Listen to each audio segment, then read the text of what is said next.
జనా టైమ్స్ మాగలం ప్రజాపక్షం. విజేత కంటి వైద్యశాల డాక్టర్ వి హజరత్ కుమారి గారి సారథ్యంలో ఎన్నో వేల మందికి కంటి చూపు ప్రసాదించి రోగులకు అత్యాధునిక వైద్యాన్ని అందిస్తున్నారు. వెంటనే సంప్రదించండి విజేత కంటి వైద్యశాల, కెనరా బ్యాంక్ పక్కన, బాబు ఐస్ క్రీమ్ ఎదురువీధి, బృందావనం, నెల్లూరు.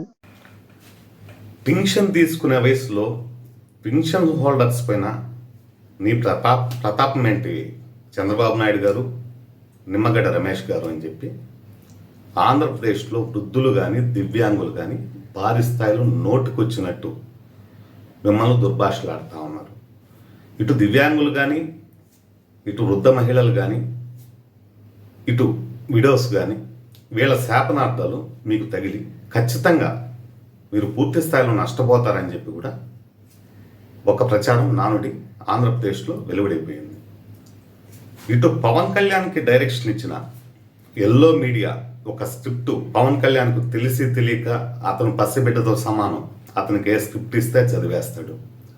ఇటు మహిళా వాలంటీర్ పైన చేయడం, నెక్స్ట్ స్టెప్ మీరు వాదించడం, నెక్స్ట్ నిమ్మగడ్డ రమేష్ మీ ముఖ్య అనుచరుడు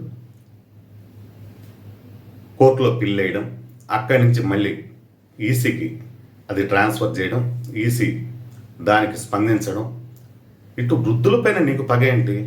వృద్ధులు కానీ, ఇటు మహిళలు కానీ, విడోస్ కానీ, ఇటు దివ్యాంగులపైన నీ పగ ప్రతీకారం ఏంటని చెప్పి ఆంధ్రప్రదేశ్ ప్రజానికం దాదాపు 60 లక్షల పెన్షన్దారులు మిమ్మల్ని శాపిస్తున్న శాపానికి మొన్న ఇటీవల పవన్ కళ్యాణ్కి కూడా జ్వరం వచ్చింది. ఇక ఎవరెవరికి ఏమేమి జబ్బులు వస్తాయని కూడా విపరీతంగా శాపిస్తూ ఉన్నారు. మీరు ఇమ్మీడియట్లీ వెళ్ళి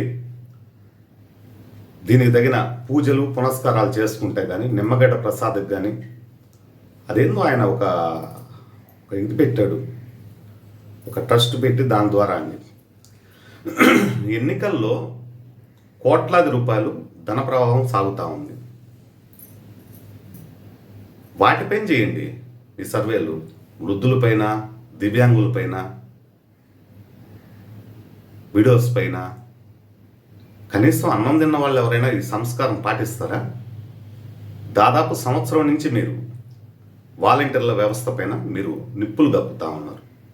ప్రతి 50 కుటుంబాలకు ఒక మహిళ, అది మన బిడ్డ కావచ్చు, పరాయి బిడ్డ కావచ్చు, మన దగ్గరలో ఉండే ఒక మహిళా వాలంటీర్ని పవన్ కళ్యాణ్ అవమానించినట్టు ఎవరు ఇంతవరకు అవమానించలేదు.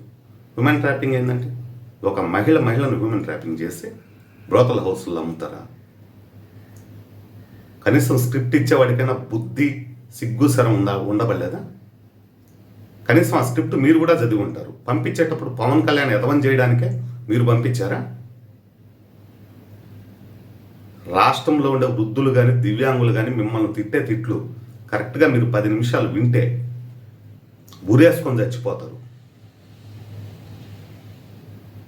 ఏం పనులండి ఇన్ని? వృద్ధుల్ని ఇబ్బంది పెట్టేది. దాదాపు 30 మంది మహిళలు, వృద్ధులు చనిపోయారు ఇప్పటికి. దానికి ఎవరు బాధ్యత? రాజమండ్రి పుష్కరాల మాదిరి వీళ్ళని కూడా తరలిచ్చేయమంటారా?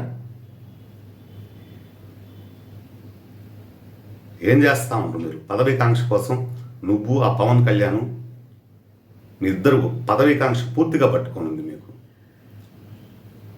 ఈ శాపనార్థాలు ఇవన్నీ తగిలి మీరు ఖచ్చితంగా భ్రష్టు పడతారని చెప్పి పేరు నాని మొన్న ప్రెస్ మీట్లో చెప్పుకొని వచ్చారు.